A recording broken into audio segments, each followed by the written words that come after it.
Hey there, SHIRO listeners, Saturn Dave here, reminding you that you must play SEGA Saturn, and that it's contributions from listeners like you that help keep this and our other shows hosted and available on demand, in addition to our website, SEGASaturnShiro.com, where you can find all of the most up-to-date news and information from around the SEGA Saturn scene. If you'd like to show your support and gain access to several perks, visit patreon.com/Shiro Media Group to become a Patreon supporter.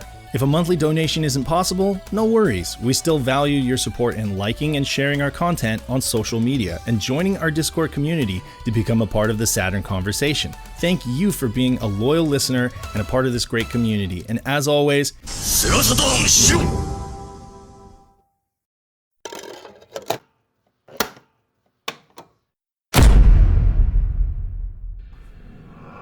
fabled software house Treasure graced the Saturn with 3 games. Surely they were all bona fide hits, right? Welcome to SEGA Saturn SHIRO, the only podcast to measure the pleasure found in the games from Treasure.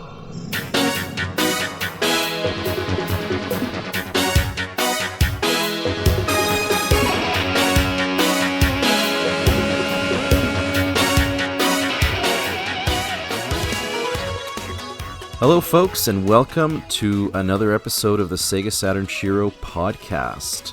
My name is Peter, and I'm here today with Dave, Saturn Dave, as well as Ben. Hello, gentlemen. what's up?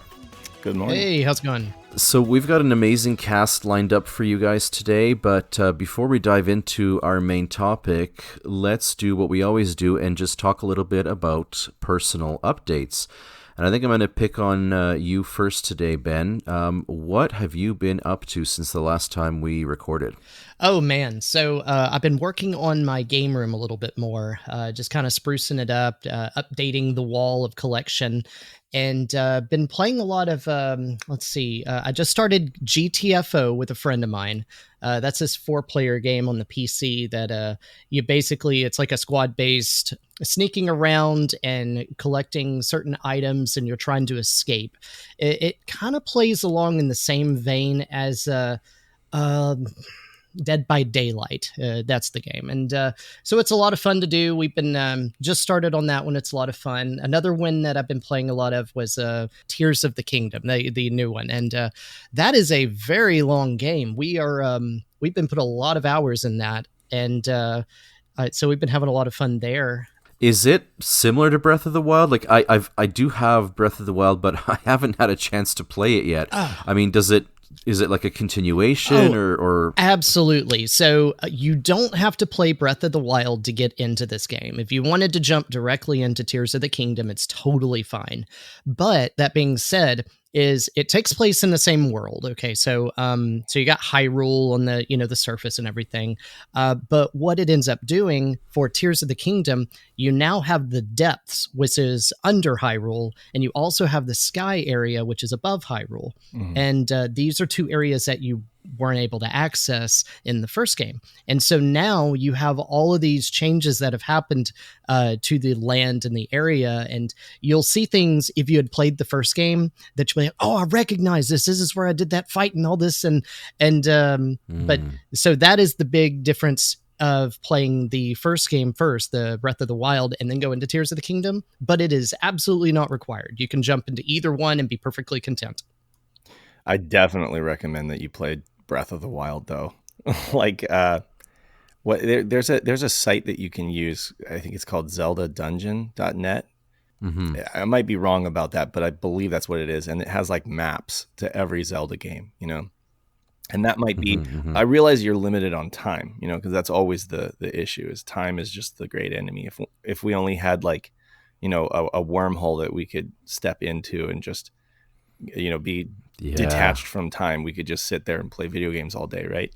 But with Breath of the Wild, it is gonna it's gonna demand some of your time, but it is an amazing game and a rewarding gaming experience. I think that if you probably go in with a map like that, where you can kind of I guess cheat a little bit and kind of know where you need to go next and stuff like that, that'll definitely help cut down on a lot of the I guess I'm afraid to say exploration, which is part of the whole point. But again, like it's just really hard for dads and like full-time workers, to sink that much time into a video game. So unless you like break a leg or something like that and you're up for a week, so. But yeah, Tears of the Kingdom is great. Tears of the Kingdom, like Ben said, is an expansion on the original game. It's even more ambitious, your ability to build things. So when you start with Breath of the Wild and you've got the land and it was amazing, everybody loves that game. And then you go into Tears of the Kingdom where you introduce the lower and the upper territories. I have this theory that for the third game, that I think this is going to be a trilogy and that's going to be it.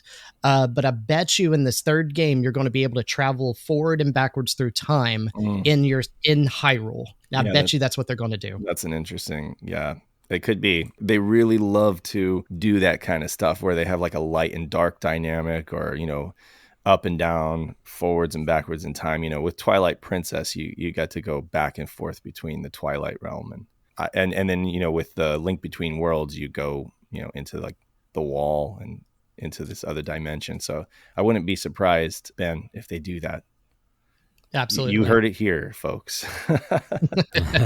No, but Peter, I know it's funny. Like you say, like, I have this game and I haven't played it. And the same thing goes for me. Like I have so many Switch games that I haven't played. Like I haven't actually really played through Metroid Dread yet. I played through like the first portion of it and it's incredibly impressive, but I haven't beaten it because I just haven't had the time. In terms of what I've been up to game-wise, so I've actually gone back into tinkering with the floppy disk drive and trying, a whole bunch of different games I've seen that, out. It's awesome. Yeah, and I've discovered a bunch of other retail games that do work with it. So I'll be, putting that out at some future point for folks to tinker with, and some surprises anyways. So that's fun. But the other thing is, back in the day, we're going back, say, 15, 20 years or so, I had a pretty massive Nintendo 64 collection.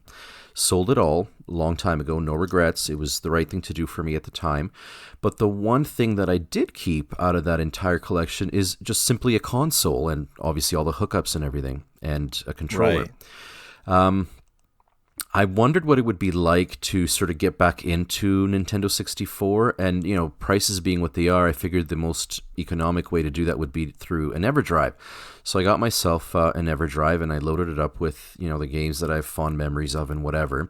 But the other sort of missing piece to that was I absolutely detest the Trident controller. I hate everything about it. I hate its shape. I hate the joystick, all of it. It's just garbage to me. So I reached out to my local community here in Calgary for, folks' experiences with some aftermarket, third-party wireless N64 controllers. And just based on recommendations, I settled on the Retro Fighters wireless controller for the N64. Oh, good choice. And yeah. Oh my goodness, night and day. It absolutely changes my entire experience with that console. So now I've got my N64, I've got my EverDrive, and I've got this amazing controller, which really for me it's a complete game changer with N64. So I've been diving back into it, and which game do I start with? The Legend of Zelda: Ocarina of Time. So I'm actually working through that particular Zelda game, absolutely using the Zelda Dungeon website that you had mentioned, Dave, because, time constraints and whatever kind of helps move me along, and I'm really enjoying it. It's a lot of fun. I was never really super big on the Nintendo 64, and to me it will never, of course, be, a better experience than the Saturn, obviously, but it's not as bad as I remember it, and I think the controller, to be honest, had a lot to do with that. So that's crazy. It's just been a huge sort of, it's that much of a difference. Oh, I don't like the controller, don't get me wrong, but like my nostalgia, it's like this is right. This feels right. I'm like, it has to be this like really weird experimental controller that is just like they're just throwing ideas at the wall, and that weird little stick in the middle that kind of like feels a bit awkward. I mean, everybody thought that the Saturn's analog nipple or nub, whatever, it was kind of weird, but come on, like the stick for the N64 controller is just like so prone to getting worn out, you know, and For sure. it's not a great design. But for whatever reason, like if I'm playing a Nintendo 64, I have to have that awkward controller in my hand because that's just a part of the experience for me. And every single one of those sticks are damaged after one playthrough of Mario Party. Oh my God, yes. Oh, And you you would gotta be have to kidding give, me. you would, Yes. oh yes, the, you know, waggling it back and forth for those, what should have been motion controls, right? You know, but instead you got just people just hammering on that stick. But honestly, I think that I've had to do repairs of my controllers a couple times, like to tighten that thing up. And now, from what I understand, it's pretty easy to just buy a replacement. I even, what is it? Even Retrobit, I think, just put out like a replacement stick that you can easily just swap in. Because Oh, right. yeah, so Yeah, like a kit, well, right? it's not. It's yeah, it's just like the thing itself, the unit itself. You unscrew your controller and just swap it in. It's that easy. So I mean, that at least Nintendo did that much. You know, they made it easy to swap in and out. But yeah, I've had to repair a couple of those sticks. And you know, so for what it's worth, my absolute positive experience with this controller as of this recording, and we're recording in mid-August of 2023, just a few days ago, Retro Fighters announced that they are producing a Dreamcast version, Oh, a yes. wireless Dreamcast that is, you know, very, very similar in look and shape to their Nintendo 64 control pad. And so I pre-ordered it right away. Nice. Because as much as I love my Dreamcast, and I love my Dreamcast, that controller is not the easiest to work with for me. So I am just over the moon that I'll be able to sort of dive back into Dreamcast, you know, full on, and just really, really enjoy it. Because like I said, you know, I wasn't overly big on N64, but that controller just made a huge, huge difference for me. So Again, for me, it's like, as bad as it is, it's like part of that system's identity, you know? I mean, I don't know. I don't disagree with you. Like if it comes to like playing a fighting game, I won't be playing it on the Dreamcast pad. I'll use like a stick, you know, or I'll use like a Saturn pad with an adapter. But yeah, the Dreamcast controller again is just like a huge part of that console's identity. You know, so holding that in my hands, it's like I know I'm like, okay, I'm playing the Dreamcast. I've got this big, chunky, awkward, unwieldy thing in my hands. Yeah. And like Ben, I know you're a huge Dreamcast guy. What is your opinion of that controller? Okay. I actually have a love-hate relationship with that controller because I think it's absolutely amazing. It feels really good in your grips. The triggers are fantastic. The little display thing with the memory card that goes in, that was a brilliant idea. The only thing that's really missing on that controller is a right analog stick. And so you've got games like MDK2, which absolutely need technically two analog sticks. They just kind of simulate an analog stick with the buttons on the right-hand side. That was kind of what I feel like was the Dreamcast downfall, is they didn't account for the fact that we actually needed to have movement in that form on that side of the controller. Other than that, I think it's a brilliant controller. It really is comfortable. It works well. The everybody's controller that they still have the original, they snap really, really well. The joysticks are really responsive. You don't ever really see any of them with any dead spaces. The buttons are really good. I really like it. I think it's a great controller. You know, it reminds me, the Saturn pad, which I guess the 3D pad, which came before the Dreamcast controller. You know, the Dreamcast controller is arguably an evolution of that. Like, I know it used magnets as part of its analog implementation, and so therefore so it's not prone to, there's no stick drift, there's no nothing. And you're right about that. Like, those Dreamcast controllers are like tanks. That I have so many of them, and I've used the living daylights out of a lot of them, and they're just fine. They're solid. So I will give you that. That's for sure. I will say, yeah, the 3D analog stick on the Dreamcast doesn't wear out as much as the 3D analog on the Saturn, you know, because that one, when I'm playing Knights, it just kind of like crunches and grinds and stuff like that. You know what I mean? You're doing those paraloops. You're really, and when you get into that where you're like trying to beat yourself, you're trying to beat your own score, you really just start to go hard on the controller, you know, because you're just trying to pull off the most precise acrobatics. And that really wears it out over time, to where I can't get like a real good feeling paraloop, you know, like it always grinds on the bottom right corner a little bit.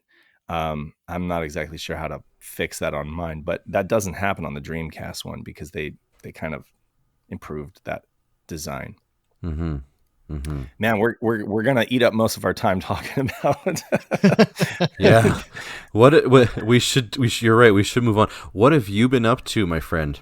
Oh my God, so much on the Saturn front. We had a huge like document leak on Saturn or on Sega in general, but it was the fiscal year 1997 brand review, and they were looking back on 96 and saying, where did we go wrong and stuff. This was a document that ended up on eBay, and it got purchased by an individual who goes by Golden Dreamcast, and he scanned it and uploaded it for the community. So huge shouts to him. And then we kind of pulled it apart, picked all the meat off the bone, and went through, did different videos, and Nick Panda did his take on it and did a stream on it. Like, the entire community basically tore this thing apart. And what we found is that things were just looking really, really bad all the way back in the late Genesis and 32X era, in terms of overstock, and just in terms of the deal with the devil that Tom had to do in order to do business with the big boys. Like, basically Nakayama gave him just a blank check and said, I'm in charge, and even though all of my folks back at Sega Japan don't really agree with me, I'm just going to give you free reign to do business the way that you do because you seem to be really successful. Well, Tom was successful and he had a lot of connections, but he had to do things a certain way in order to gain that kind of market share that he did. One of the caveats was that big retailers forced him to stock, double, basically. He had to have just as much in the warehouse as they had on order, so that retailers could easily order more at the drop of a hat, which was tough. And then on top of that, they required him to basically buy back anything that they didn't sell. So you had like all of these profits that they were reporting ended up turning into like negative, going into the red, once all that debt was called in, basically, And, it also revealed Sega's, confidence in the Genesis, which was already growing long in the tooth, and them, feeling that taste of success that they were having on the heels of Sonic 2, and they did not want to give up on that platform. They were like, we're just getting going. But Sega's like, yeah, but I mean, it's been out for 5 years, and we want to move on. We have this new amazing hardware. We feel like it's going to be really successful in Japan. And once the world catches wind of it, everybody else is going to want it too. Meanwhile, you want to stick with the Genesis, and you want to, develop this life support system called the 32X, Consumers are not going to buy into that. We all knew about the Saturn, and folks didn't want to spend money on something that was essentially going to be a stopgap. So I've reviewed that document obviously as well, and what strikes me is that they knew that the Saturn was underperforming. They knew that the games that were multiplat were really bad on the Saturn compared to the PlayStation. They were they were acutely aware that they were losing this battle, and that they were, falling behind in, retail space, in, gamer mind share, etc. So obviously that's not something that you project publicly, but it's amazing to me how, you just kind of realize that no, Sega of America wasn't this like naive, aloof company that just lost its way. They knew exactly what was going down. They knew their situation, and it just is. It is what it is. I mean, they did the best that they could, I guess, with the situation that they had. Mm-hmm. And then funny enough, right after that document leaked, then we had an interview. What was like a business lecture from Irimajiri, who was like the former Honda president, and he ended up coming to Sega of Japan to replace Nakayama. He commented on the fact that he basically had to go in and ask Tom to leave. Like we've all heard the story told different ways, but essentially he gave Tom kind of like a warning. Like he said, you have 1 year to restructure the company and turn everything around and kind of at least produce some kind of profit, So fire whoever you need to fire, restructure, and make the changes necessary in order to start turning a profit. A year went by, that didn't happen. So he basically said, you need to resign, And what we've all heard is that, Tom just kind of stepped down because he felt like he wasn't able to really do what he wanted to do anymore, or wasn't able to execute on his strategies. The thing is, really, they just never should have released the 32X. And I don't think I'm not sure there's anybody out there who disagrees with that at this point. The 32X was just a huge ball and chain for them. Even the Nomad, they just didn't have the marketing dollars, for one, to stretch themselves out that thin across so many different platforms, and they really, I guess, felt obligated to play point for point with Nintendo, like to copy everything Nintendo was doing. If Nintendo does a handheld, we have to do a handheld. They really saw Nintendo as their competition. Sony just completely blindsided them. And Sony was just like, we are just going to focus all of our effort on this one machine and making it the best that we can. And with Sega's very limited capital compared to Nintendo and Sony, they really just should have been focusing on making the Saturn as good as it could be. And it was, a great console in Japan, a great success, of course, until Sony just completely dominated eventually with their RPGs and everything like that. And that never would have changed. Sony just had so much muscle, manufacturing and marketing muscle. They were always going to be number one, but that didn't mean that Sega couldn't have been number two, Definitely. It just, but it is what it is. And, shoulda, coulda, wouldas. It's just interesting. And it's fun to have that information, that we can all kind of glean new insight about the story and what went down. Also, in the meantime, we interviewed John Linneman from DF Retro. That was a lot of fun on Editor's Corner. Folks should check that out. It was kind of a casual talk about, Sega, Saturn, different 32-bit consoles, lots of idiosyncrasies in how the game systems work and stuff like that. And so that's a fun one. And then, some pickups. I finally picked up a Dream Pi, so I don't have to use my laptop to get my consoles online. And I'm also able to browse the internet on my Saturn, so that's fun. Nice. Albeit very slow, but it's fun. You can check email. You can send save files to friends, via email. And of course, it's a Dream Pi, so the ultimate goal is to use it for the Dreamcast as well. But it works with my Genesis X-Band modem as well. So now I've got my Genesis, my Saturn, and my Dreamcast all online. So that is radical. Yeah, that's fantastic. If Sega was one thing, it was definitely like ahead of the times, right? They were always ahead of the times when it comes to like cutting edge technology. And we know that Isao Okawa, the chairman of Sega, was very much networking and online focused.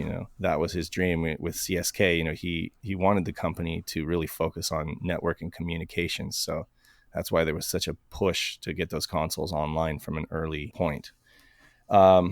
I also picked up a box Dreamcast just because. Oh, nice. I told Pat I need another Dreamcast like I need a hole in the head, but yeah, no, it was a good deal. And it's basically a launch Dreamcast, and it's pure white, like white as snow. Not really been used. Like they played Columns or something on it, and then they boxed it back up. So I got that for a song and dance, and it was a really good deal. That's all I can say. So I picked that up. That's awesome. You could never really have too many Dreamcasts at the end of the day. I have quite a few, but none of them are as white as this one. Like most of them are kind of like a beige. And that, I'm fine with that. I don't even bother retro brighting them. I'm just like, they're uniformly beige. So I'm just like, okay. None of them are like that cigarette smoke yellow or anything. So. All right.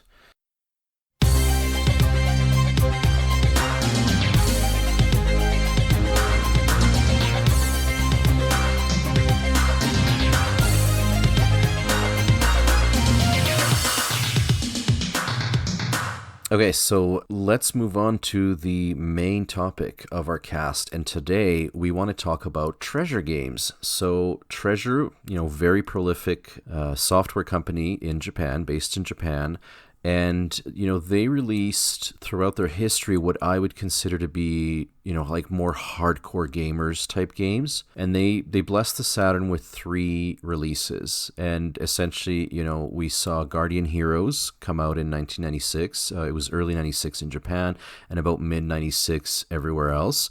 They followed that up with Silhouette Mirage in September of 1997. Now, by then, the Saturn market outside of Japan was really quite precarious, so that, stayed in Japan. And they figured that that would be their last Saturn title, but they did ultimately produce a third game, and that would end up being Radiant Silvergun. Now, that was initially an arcade title that they put out, and it was on the STV Titan board, which is essentially, the arcade equivalent of a Saturn. And so in July of 98, they did port that over to the Sega Saturn. And again, that stayed in Japan only. At that point, the Saturn market outside of Japan was well and truly finished. So their legacy on the Saturn is those three games, Guardian Heroes, Silhouette Mirage, and Radiant Silvergun, with only Guardian Heroes having come out in the West. So I want to get us started talking about Guardian Heroes. So, just a bit of background about the game. So it's a side-scrolling beat-em-up. You're one of a team of 4 adventurers, and the story is that you come across, this rusty sword in the forest, and you sort of pick it up, you take it, and it turns out that this sword is, this legendary powerful sword that the ultimate antagonist of the game wants to get his hands on and what have you. Picking up the sword also reanimates this undead warrior guy, and he's a CPU controlled sort of helper character, and you can give him very basic commands what sort of actions he should be taking, like whether they should be offensive or defensive or what have you, but over and above that, he is CPU controlled. The game is a 2-player game, so 2 players can fight through the story together. Interestingly, it does support up to 6 players, but only in this special sort of versus, almost like a Coliseum mode, right? Where you select one of the many characters that are available in game, and you can sort of hack and slash at each other. And that part's really fun. And what really differentiated this game when it released was the fact that it had, first of all, really nice hand-drawn, 2D, colorful, well-animated visuals, and a great soundtrack, but also there were branching paths, which was not really typical for a beat-em-up back then. And it also had RPG element to it. So your fighters, at the end of each level, you would end up with so many points that you could distribute across various categories like strength or intelligence or whatever. And then you could build your character up over time, sort of like you would level up a character in an RPG. So this is a bit of a fusion of a couple of gameplay ideas, and that was fairly new to that genre at the time. So with all of that said, I just want to maybe do a quick roundtable, and I'll start maybe with you, Ben, to see what your experiences were with Guardian Heroes. Did you play it back in the day? Did you pick it up later? Did you play it solo? Was it with others? What did you think of Guardian Heroes? Yeah, sure. So Guardian Heroes, fantastic game. I played it back in the day. Now, to keep in mind, I was a kid at the time. And so when we were playing it, this is just coming off as your standard beat 'em up, similar to what you would think Streets of Rage or something like that. But when I played this more recently, I got more of the RPG elements and the more strategy that you get into this, and realized exactly what Treasure was doing. Because Treasure has this knack for taking a genre game and just twisting it up a little bit and making it a little bit unique. And they've done that with all of the Saturn games that we're going to be talking about. Mm-hmm. And so with this one, you have, these special techniques that you can do. It's kind of think of Mortal Kombat special moves, things like that. You have magic moves, and these are things that you don't typically find on your standard brawler. And at the RPG elements, this was all fantastic stuff that really just added layers to the game. And one of the other things that I remember about it was the amazing soundtrack. You're going through and you get these amazing audio that includes saxophone that sounds like it's on Saturday Night Live. And this is just put together. It makes it a really fun, immersive game. It's just a lot of fun to play. And the replayability to this is just immense. And so that's basically where it's off the wall. Yeah, that's where I'll land with this game. I like it. It's very highly recommended. Nice. Did you find it difficult to get used to? Because it's another gimmick to this game is it's got those 3 planes, right? You're in the middle, or you're in the background, or you're in the foreground, and you can sort of jump back and forth at will. And I'll admit, when I first started playing the game, that took some getting used to for me. And I'm curious what you thought of that. Oh, it's not too bad. Like when you first do it, it's like this thing where it's like, whoa, that's cool. And then you start jumping between the background and the foreground. And in about 5 minutes of doing back and forth, you're totally used. At least for me, I was totally used to it, and I can jump back and forth, and it wasn't even an issue. It very much was easy for me to get into. Nice. Dave, did you play this game when it came out or subsequently? And I'm just curious what you thought of it. Yes. So, it's one of my favorite games on the Saturn for sure. It's a showpiece. It's definitely one of those games that you could use to like shut folks up if they were saying like the Saturn wasn't that great or whatever. It's one of those games that I think is very accessible. It's got the main campaign, but then it's also got like a brawler mode, which is a lot of fun, and you can have up to 6 players at the same time. Yep. Isn't it? Yep. It's 6, right? Yeah, which was amazing. I saw that on the back of the box, and I was just like, "Wow, you can have." I've heard of like 6 players in hockey games or whatever, or sports games, but for 6 players in like a brawler mode, that's amazing. The artwork is fantastic. Even though it's a 2D game, which wasn't exactly in vogue back then, it was these huge hand-drawn sprites, which was kind of like nothing you'd seen before. And it was very anime inspired. Of course, Treasure has a way of like doing these games with amazing large sprites that are all hand-drawn. That's one of the things that's a big draw to the game. One thing I noticed though about Treasure games in general is that they do this thing where every game, so there's a couple things that they do, like Ben was saying, that just we're gonna talk about with every single game we cover, and that's that all of the names of their titles are always 2 words, right? And they're always like 2 kind of like random abstract words, like Radiant Silvergun, Gunstar Heroes, Silhouette Mirage, Guardian Heroes, Alien Soldier. So all of their games are like 2 words. They all have some kind of gimmick. That's like their thing, that when they're sitting around the table in the conference room, they're like, well, we have to find another gimmick for our next game. Like what's the gimmick going to be, that's going to set this apart or make it special. This is definitely the most accessible game, I think, Guardian Heroes, in terms of that gimmick. Like you said, there are 3 planes that you can move between, and that does take some getting used to, but it's probably the easiest adjustment to make out of all of their games. It's not that much of a brain bender. It's just, it can lead. Sometimes there's definitely a more efficient way to complete each level, but once you get used to that, you're definitely able to take out the bad guys faster. But the action on screen can often get really chaotic, and the machine can even experience slowdown when there's a bunch of characters on screen and stuff like that. So, but I feel like the artwork and the graphics really draw folks in, and that's the thing that kind of makes their games accessible. But I feel like a lot of their games are inaccessible in terms of like brutal difficulty, sometimes clunky gameplay, or even like brain-bending memory games where you have to like remember what the gimmick is and how to use it effectively in order to do really well at the game. But yeah, no, I do love the RPG mechanic. How at the end of every level you're able to like assign, skill points, whatever, boost your skills in different areas, and you can kind of mold your player into who you want them to be. But yeah, so back in the day, I was just amazed at the fact that this game has like 45 playable characters. I think it is. That was just the most fun. That part was the most fun for me. I mean, the story is fun, but just playing that with friends is a lot of fun. Yeah, I did that. I think the most I ever got was 4 people playing it at the same time, and I thought it was just chaos, right? Like it was, I guess, the 90s equivalent of, I guess, almost like a Smash Brothers sort of idea, because it was just, pure chaos.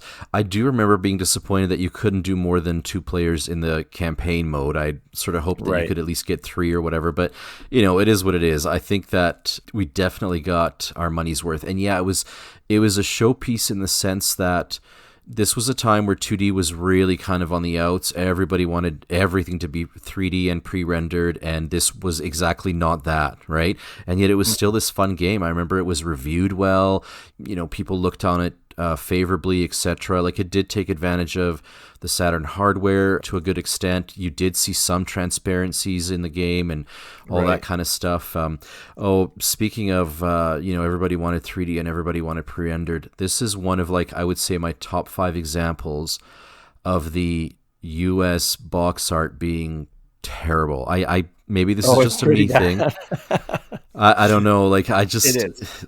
Yeah. There's nothing in it. Like, this game is beautifully animated. It's totally hand-drawn. The art is amazing. And then you stick this, in my opinion, entry-level, intern-type drawing on the front because it looks 3D. Like, yeah. And it does not represent anything in the game. No, it's just like, what is happening? I mean, I don't know. Like, was that something that would have caught your eye or that you looked for maybe back then? And I'll ask this to either of you guys. Like, was it important to have a 3D type of image on the cover of a game? Like, did that make a difference to you? I don't know. I mean, no. I mean, it's just so ugly. Like, it would have been better to just have a really nice hand-drawn, graphic on the front. Like, they just misread their market, honestly, I think. Yeah, I know for me, the first thing you see is the cover of the game, and then you base off of that, look at the back and see if it's something you look interested in. And when I was younger, for sure, I would have looked at Guardian Heroes and thought, oh man, that's not going to be good. Yeah, like I'm thinking of games like Legend of Oasis, of even the first Panzer Dragoon. There's some amazing art that was produced for these games. Like it could have had like this, beautiful, richly colored sort of boxes, and yet it didn't. They stuck with what now has aged so terribly, right? And it looks just so ugly. But I think it was just, I mean, you have to put yourself back into those mid-90s and everybody was clamoring for 3D and you had to say that your game had this or that rendered or whatever. And, I remember in particular, and I won't get off topic too much, but there was this one paper ad that Sega put out at some point during that generation, that transition between Genesis and Saturn, where it was like this fold out and it was like this buffet. And so, they showed this like long sort of buffet line, and one section of it was the Saturn section, and, it had its launch games, and there was a Genesis section, a Sega CD section, and everything. And so they showcased a few games in this advertisement pamphlet and with little descriptions. And every single game, because I looked at this just the other day, every single game without fail mentioned 3D in its description, at least once. And I'm talking about games that were clearly not 3D. So things like Vector Man on the Genesis or Calibri on the 32X, which is pure 2D. There's nothing rendered about it. There's nothing 3D about it. And yet they mentioned 3D in the description, because I guess that's just what you kind of needed to do that maybe back then, right? Like it was just the time, I suppose. So you can't, it's for folks who didn't live it. I have to say, you can't understate the importance of 3D. And I've gone on like a broken record about this. Like, back then, if I was standing in front of two cabinets and one was like Metal Slug 2 and the other one was like Virtua Fighter, the original Virtua Fighter, I would have chosen Virtua Fighter as a kid, It just, it was such a different, we take it so for granted now. It's just not even a thing we think about. But back then, to have a game in 3D was just mind-blowing. It was just a completely new game, like pun very much intended. It just, kids were crazy about 3D back then. And nowadays it's easy enough to just look at the games and see what are the good games, like Guardian Heroes is a legitimately good game. Metal Slug 2 is a fantastic game. Many folks now will choose to sit down and play that. It's a fantastic game. But back then, really, like, there was just such a bias for 3D. And it's like, if you had to decide where you were going to spend your money, which a lot of kids did, they didn't have just like endless income to buy everything. They were 9 times out of 10 going to go with the 3D title and completely miss out on what could be, potentially the better game or one of the best games on the Saturn. I know that's something that happened to me as well. Dave is right. This whole 3D craze was something that very much picked up. And if you didn't live it, you just don't understand. Like, I used to play Outrun a lot at the arcade, a fun racing game. You know, anybody would say yes. But the game that blew me away was Virtua Racing. And it was because it was 3D and it just was so mind-blowing at the time. It looked so different and unique. So yeah, absolutely correct. I mean, it was the same for me as well, obviously. But, you know, I actually, to be honest, and again, not to get off topic too much, but I actually noticed that the 3D still wasn't really all that mature, even by the following generation. Like, there were a lot of, you know, PS2 games, you know, even GameCube to an extent, Dreamcast in a lot of ways, that just, you know, the ability to store massive textures just wasn't there yet. You know, the scaling and the integrate, like it wasn't quite mature yet. And as much of a craze as it was, like that's probably why a lot of this stuff either didn't age well or it holds some sort of a nostalgic charm for people, right? And for a lot of the early 3D games, they do, like me personally, I do have that nostalgic feeling for them. But man, those covers, the pre-rendered covers for the games that weren't exactly 3D or whatever, yeah, that I do have a hard time with that. I mean, like back in the day, I had blinders on to an extent to 2D games, you know, like the original Gex, you know?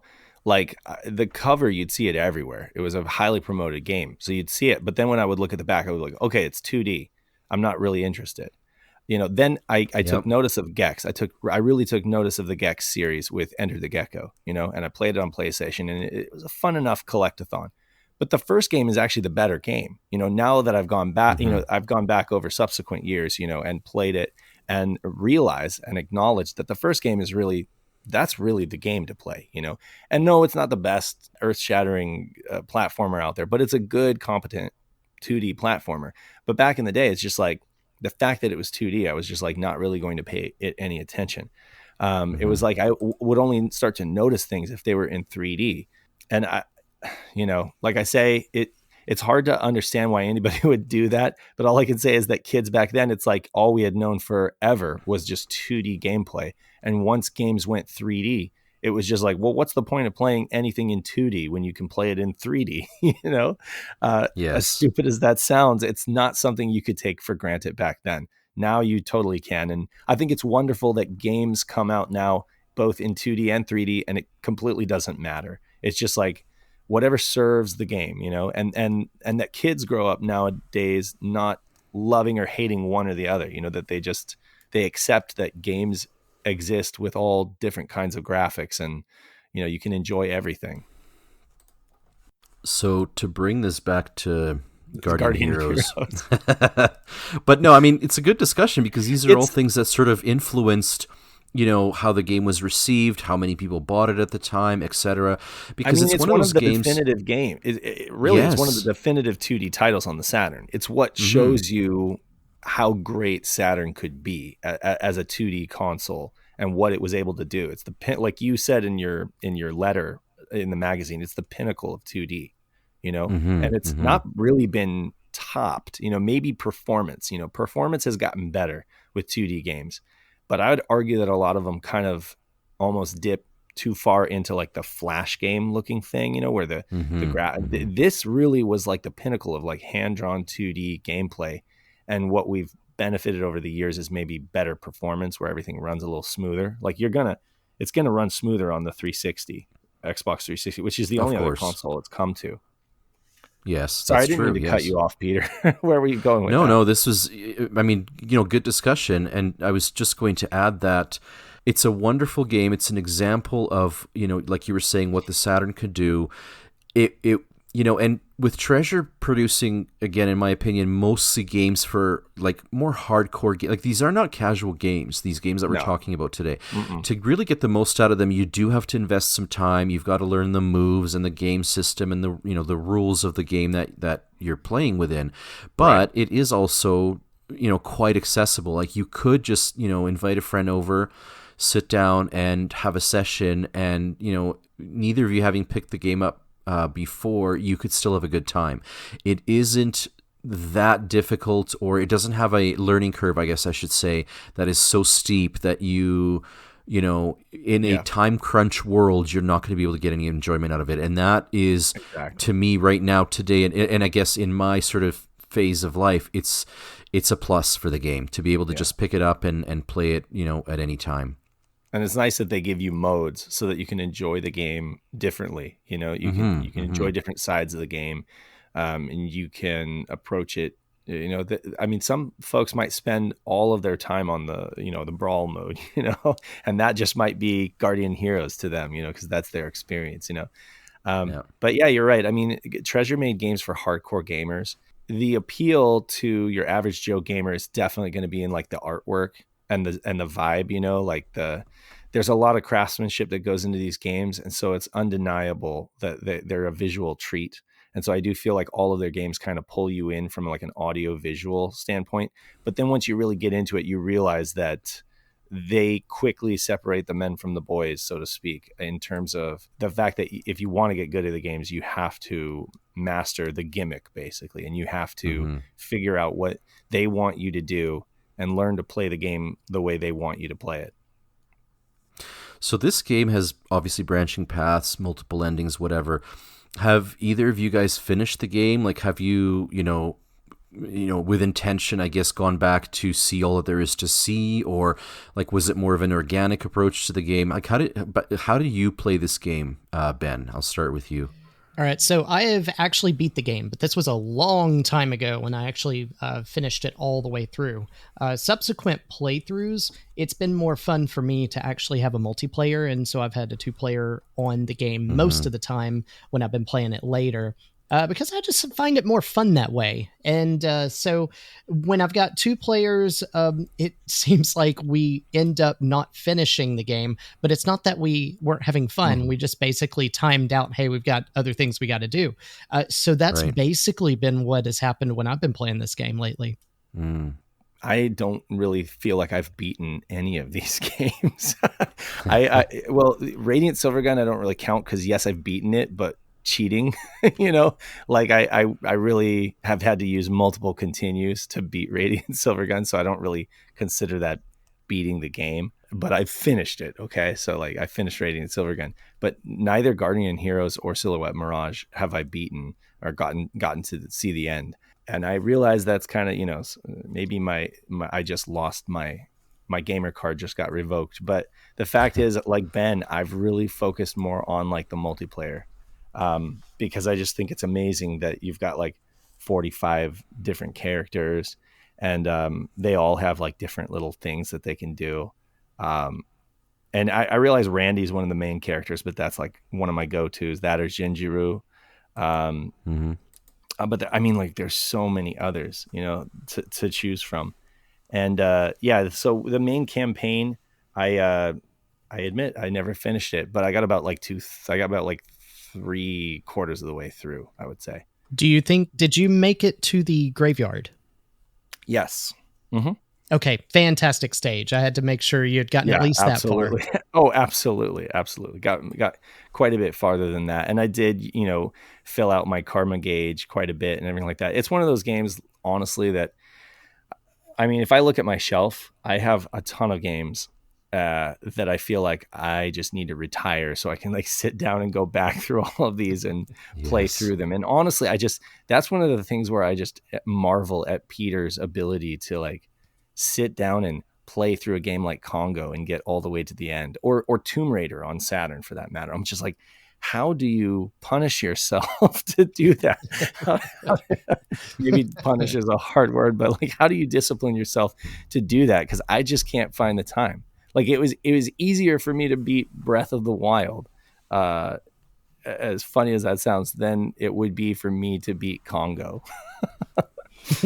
And I know I'm probably in the minority here, but that's sort of the way I kind of operate when playing games, and I just find it to be delightful because it's not, you're focused on the one thing, you're in your one sort of world, you don't, so, and I've finished Guardian Heroes as well.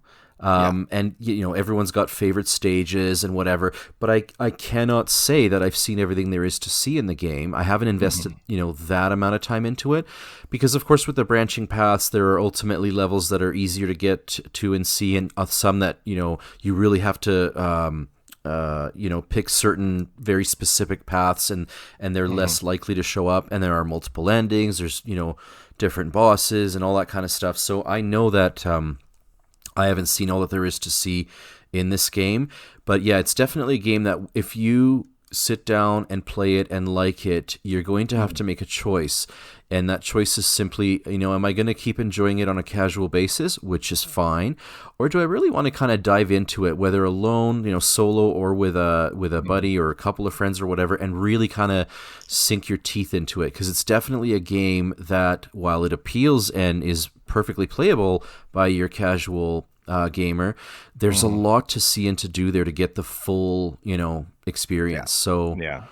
so I've beaten a lot of games. I've beaten a stall. I've beaten I've beaten a lot of games, to be honest with you. But I suffer from what I like to call the 3/4 syndrome, where many of my games, if you look at the save file, I get like 3/4 of the way through, and then I get distracted by something else.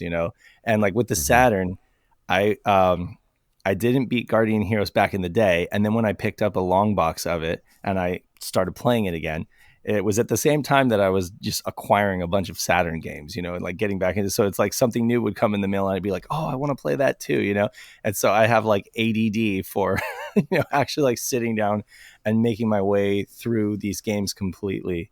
Not to mention the fact that since Guardian Heroes gives you that multiplayer mode, that's another reason to get distracted from like the main goal. Yeah. So yeah. So, I want to wrap up with Guardian Heroes. I want to ask both of you, and I'll start with you, Ben, just sort of, do you think this game holds up today? Is it worthwhile for folks to play today? And, maybe just a highlight or two of your experience with the game. Like, what should people be expecting, or what they should be, potentially looking out for, that kind of thing. Oh, absolutely recommended. This game is something that you definitely want to try. You definitely want to play it. And it's one of those that, like I said, it's a brawler. With the Streets of Rage style, and then you got the RPG elements, it's the game kind of morphs into what you want it to be. You can pick the, like staff carrying character, Randy. You can get the, I forgot his name, the one with the sword, that you can pick him. You've got a couple others.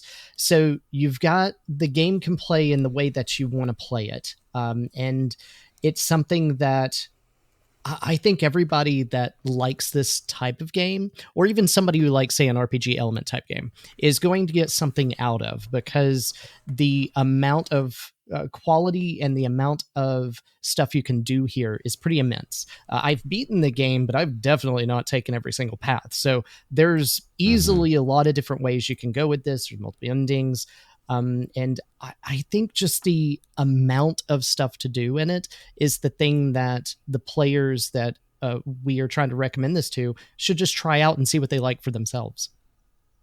So then I wonder, do you think that players like of more traditional beat 'em ups, like I'm talking about your Streets of Rage, your Fighting Force, whatever, is Guardian? We all know we've established that Guardian Heroes is a good game, but is it a good side-scrolling beat 'em up game? Like, would a purist, do you think, really dig this? I definitely think they would. I think that it is, like you said, it's objectively a good game. Some folks might be annoyed by the fact that you can only you're basically glued down to 3 different planes, unlike Streets of Rage, where you can just kind of wander freely. Even the Teenage Mutant Ninja Turtles beat 'em ups, allow you to kind of wander freely. Here, you really are kind of nailed down to the front, the back, or like the mid plane. And you kind of jump between those planes. But the cool thing about it is that you're also able to avoid attacks that way. And you're also able to, kind of choose who you want to engage with, and you can kind of use it. You can kind of jump away from each plane to kind of, like I say, avoid attacks. I think that it ends up being kind of a cool little gimmick, and it's what sets the game apart. That and the, the karma system, where you kind of level up your character, kind of like an RPG. So I think it puts their spin on the beat 'em up genre, and I think that folks will like it if they're open-minded and they want to try something new. I definitely think that they'll like it, and I definitely think that most folks getting into it now will probably enjoy the Xbox 360 version, because it does kind of get rid of the slowdown and presents the game as best as it can be.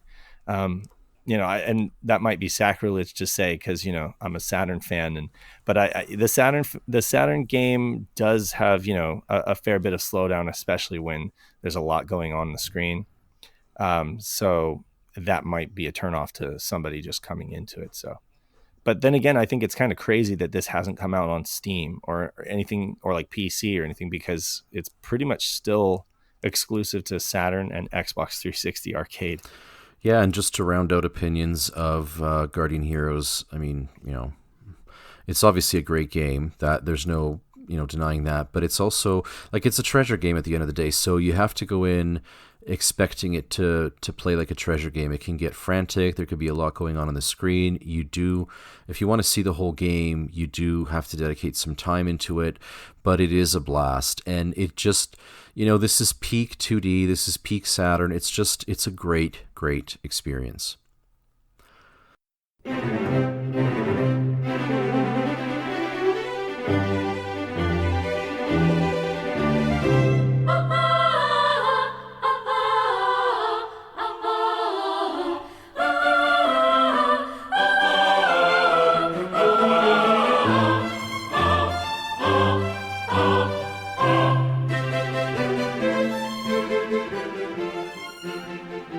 Okay, so let's switch gears and talk about the second of our treasure trilogy, and that would be Silhouette Mirage.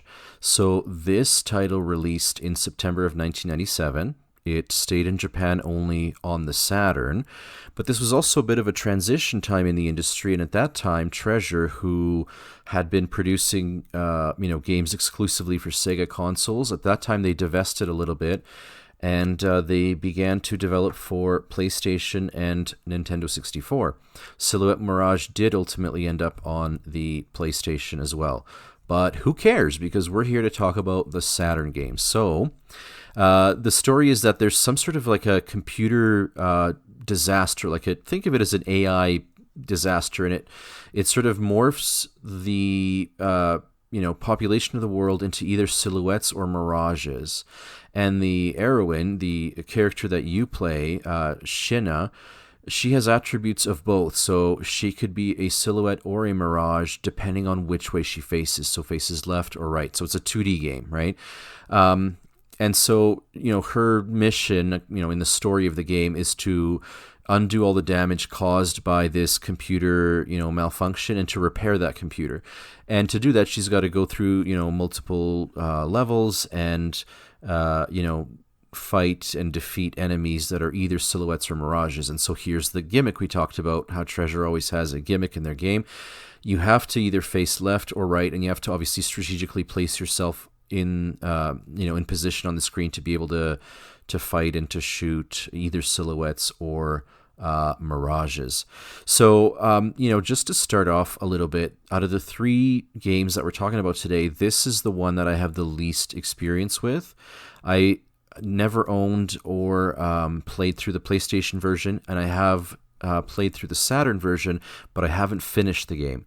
I find it to be, it's a platformer for sure, like a run and gun type of platformer, but it does take getting used to the silhouette and the mirage, I guess, gimmick to it, Mm-hmm. And I want to, I'll turn to you, Dave, first, and then later to Ben. Is this something that was intuitive? Like, did you have to get used to this? What did you think of this gimmick?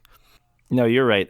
So I didn't play this back in the day. I didn't really import Saturn games when the console was on the market. I kind of got into importing with the Dreamcast, but did very soon, I don't know, in the 2000s, start importing games and start getting interested in Japanese Saturn games. This is certainly one of the ones that caught my eye just because of the beautiful artwork and the fact that it was Treasure. It ends up being a really experimental game, I feel. I kind of feel like there's too much going on, because you mentioned that it was a run and gun. It's multiple genres. You got like run and gun aspects, you got beat 'em up, you got platforming, you've got like RPG upgrades. So it's just got a ton of stuff going on. Then you have the polarity gimmick or the silhouette mirage, where, so it's kind of like a beat 'em up, and you're going through and you're grabbing enemies and you want to do damage to them, but you have to face one direction to change color to match your enemies, or to, arguably you want to be the opposite color as your enemies in order to do damage to them. If you're the same color as your enemies, you don't do damage to them, but you do lower their attack power, I guess, from what I understand. And then, so you got like these several genre mashup thing going on. Then you've got this polarity thing where you kind of have to natural beat 'em up mechanics. The way that you would play a beat 'em up naturally, you just can't do that here. It's a little clunkier. You have to be. You constantly say, oh yeah, I have to be on this side of them. So if an enemy is across the screen from you, you have to like run over and jump over them and then turn around the opposite way in order to effectively, damage them. You do have like this dash move, this like fast dash move where you can press down and forward, and then you do like a speed dash, which is kind of like Sonic spin dash or something like that. It's interesting. But yeah, the beat 'em up elements just don't feel as smooth as something like Gunstar Heroes, for example. Well, I mean that's technically like a run and gun, but I mean the beat 'em up elements just don't feel that smooth because of the whole Silhouette and Mirage thing. And I feel like this was kind of a test bed for Ikaruga, which they would later go on to create that shooter where you kind of have you can change the polarity and it's just much more concise and more focused. Like they didn't. With this, I feel like they were still just throwing a ton of ideas at the wall, and they're like, well, let's include this, and so the game comes off as, visually stunning, but too much going on, in my opinion. So I wonder if this is a case, like inevitably when you have a developer that is always trying to, get new gimmicks or find new ways to create a gameplay experience. I mean, some stuff works and some stuff doesn't work as well. And Ben, I just want to see where you land on that equation. Is this a fun game for you? Did you enjoy this? Like, where's your head at? Oh man, what a challenging game. So this game, when you get into it, you think, oh yeah, okay, I can get these mechanics down pretty quickly. But the game very, very quickly becomes very complicated really fast. And you have to start paying attention to the colors and the sides. And it's like Dave said, like Ikaruga, in the sense that it can be maddening how much attention you have to pay to your character and the characters that are attacking you in order to be an effective fighter. And it's a beautiful game. To me, it looks like it gets inspiration from, say, like the short, cutesy art style of Mega Man. And, you face your different sides based on your color and your tossing. One of the important things that I remember was, because my first experience playing this was the PlayStation. And so it has this little tutorial at the beginning, and it shows you all the different attacks. And you're like, okay, this attack. All right, you turn this around. Okay, how many attacks are we in now? I think we're at 12 different executables that we can do at this point. And that makes it really complicated. And you have to really think about what you're doing when you play the game.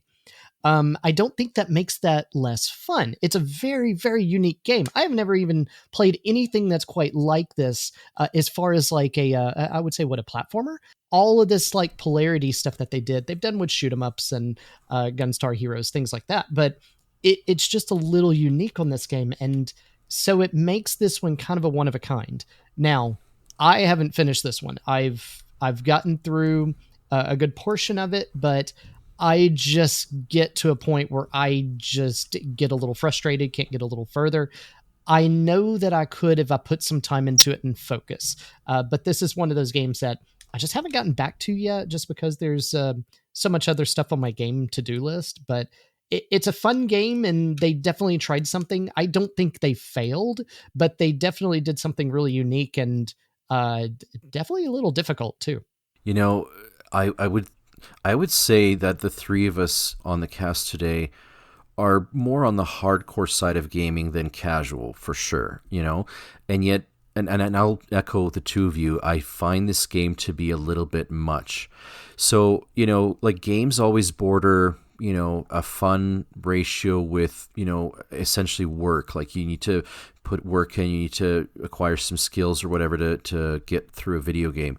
And I almost feel like with this one, Treasure went a little bit too far into the work sort of part of the equation. And it can at times feel a bit tedious, where it's like, okay, this is way too much. I'm not having fun anymore. And I shouldn't say that this is not a fun game, because it is unique and you can definitely have a good time with it. And yes, I think it was a nice little test bed for later polarity games like Ikaruga, right? Or so you know, it's not a bad game, but I think Treasure, like I said, slightly missed the mark here and went a little bit too far into, you know, this being work as opposed to fun. I'm not sure that after a hard day of work or whatever, I would want to sit down and play Silhouette Mirage. You know what I mean? Like, I would want to wake up and play Silhouette Mirage and then take a break and relax for the rest of the day, is probably more how I would land with this game. So, you know.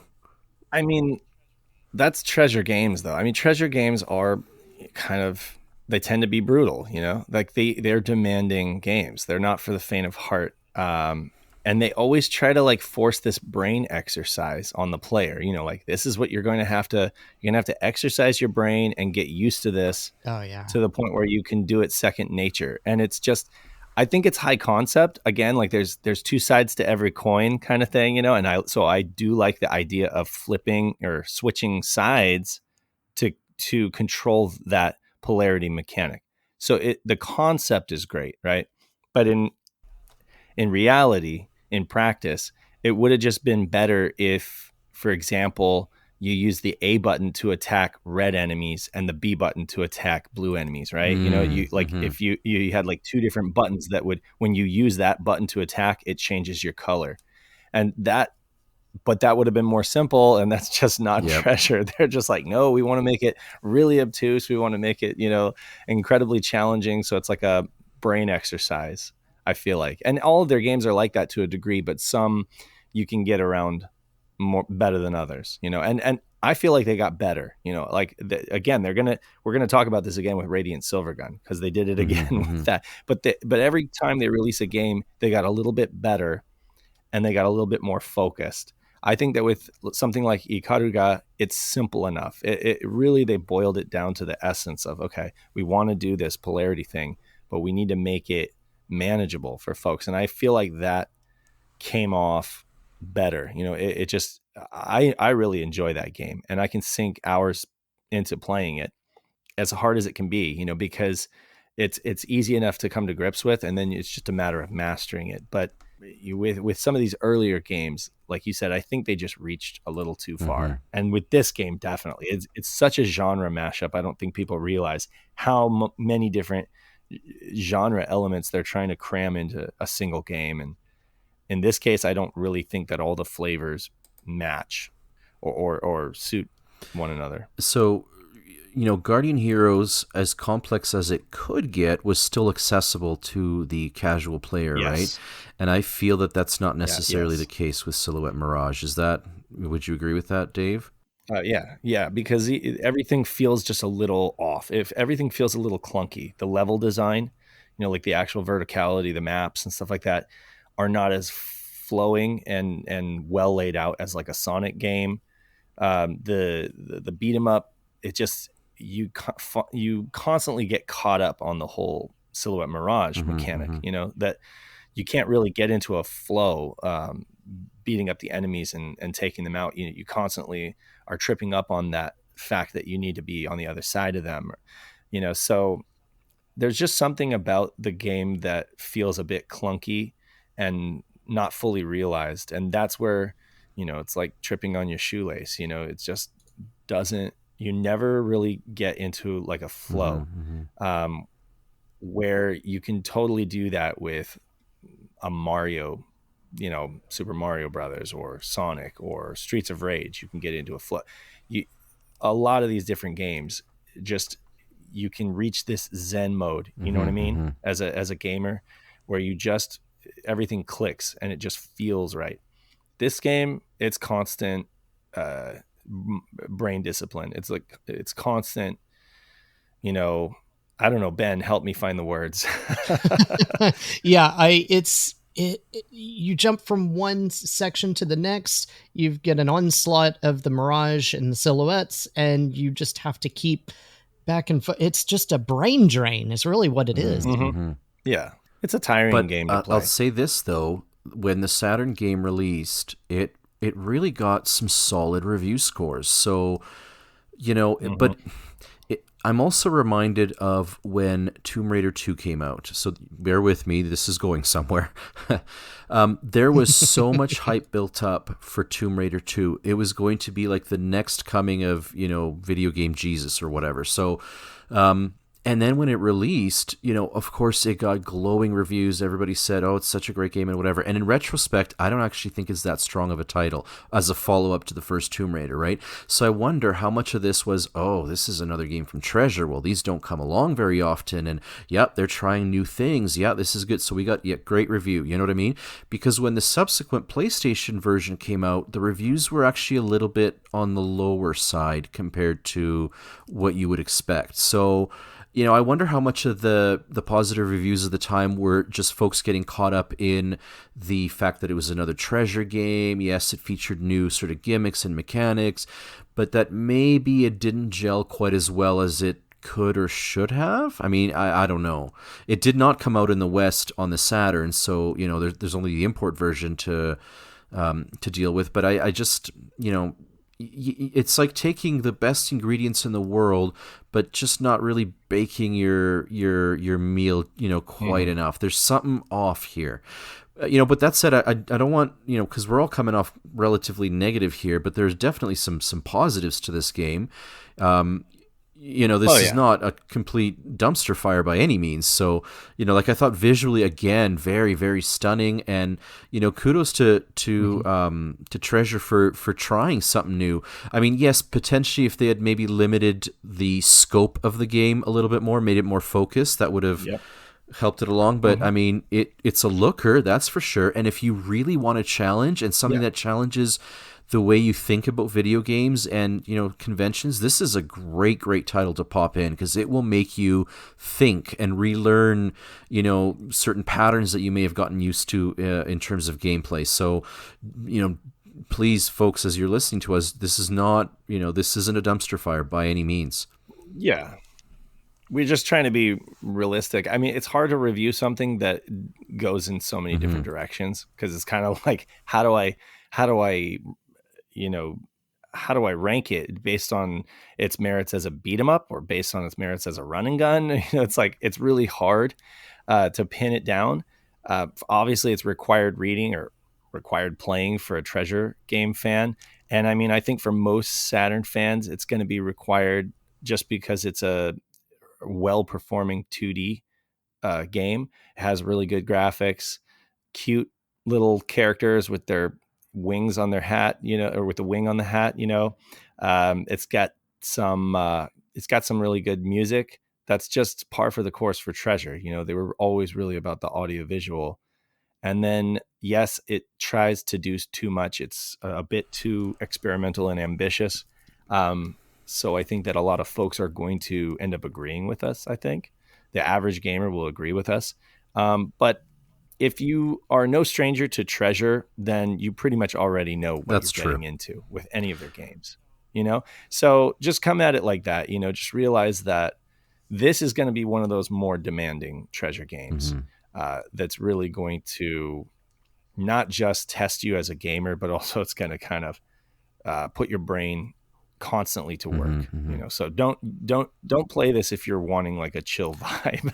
Don't play this if you want to relax. Don't play it while you're tired, because it's just gonna really piss you off. Exactly. It's definitely not for the casual player. This is more advanced gaming right here. But if you but if you like the Cotton games, or if you like Ikaruga, if you like Gunstar Heroes, and you just want something that's difficult along those kind of lines, this is great to visit. It's a great game, but it's not something that I would jump on, as an early stage Saturn gamer. Ben, what would you say is like the main strength of this game? Like what stands out as something really well done with this title? The polarity fighting is actually really well done. Now, I know Dave mentioned that he wishes that it was like A button was blue, B button was red, that sort of thing. But when you really have to combine in all of the moves that actually get you to the opposite side of the characters, you can see where it actually plays really well as far as like doing polarity. Whoever designed this and programmed this did a really good thought process and really planned it out. There's a little bit too much there, in my opinion, like we've discussed, but they really did what they could with what they had, and I think they did it well as far as the polarity fighting. I think it's charming at first. I mean, I think that when you fire it up and you start playing, it's like, oh, this is cool. Oh, how clever, and it's charming when there's only a few enemies on the screen and stuff like that. Or and then as you get on into the more advanced levels where they really start throwing stuff at you, then it's, then it becomes like, oh God, like it's something that you end up tripping on a lot more than you should, And the boss battles are really fun though. That I can say. But that's classic Treasure, isn't it? Like classic Treasure, for sure. So, okay, we're sort of, heading towards recommendations here. And what I'm hearing is, good game has some shortcomings, not for the casual gamer. Is that fair to say? Yeah. I feel like everybody should play it, but I don't think it's going to be anyone's favorite. Like out of these three, it's my least favorite. And yet I love several things about it. I appreciate it for what it is. And I think that anybody should play it, but again, I don't think that it. I mean, I doubt that it's going to be on the top of anyone's list. Ben, I absolutely agree with Dave. Everything he said is exactly what I would say as well. That's spot word for word. So great game, but maybe not the first game for everyone's to-do list. So okay, that's a fair way to. Yeah, like if you love treasure games and you've already punished yourself enough with previous ones, you're like, now I need to hurt plenty, like then you graduate to something like this, and see how you do. I mean, some folks might surprise me and they might end up commenting that this is like their favorite treasure game. I don't know. I'm sure it's somebody's favorite treasure game, but it's not mine. But it's a good game. It's an interesting game, and I think that it's relatively good.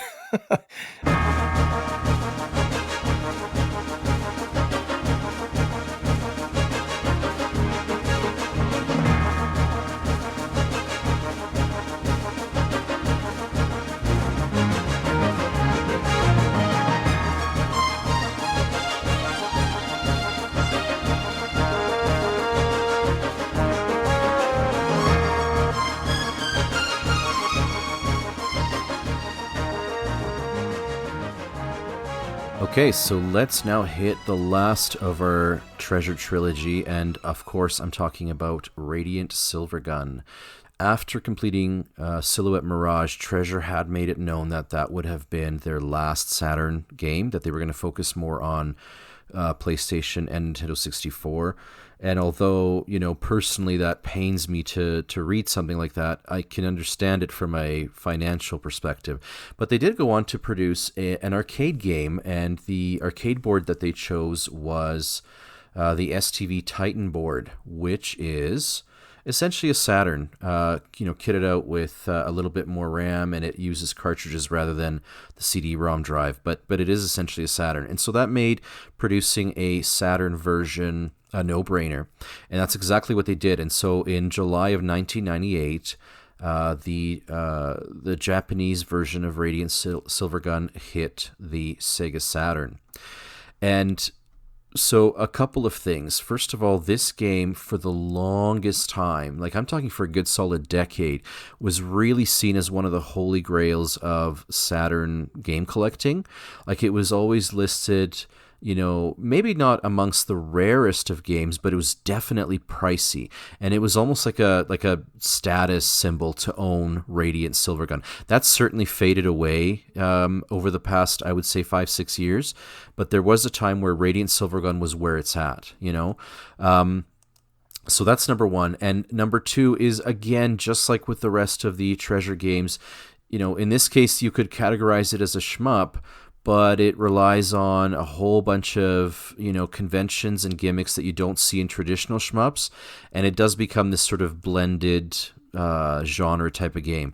And while some people love it and think it's really good, there are some that don't like it at all. So it'll be interesting as we talk through this game to see where folks land.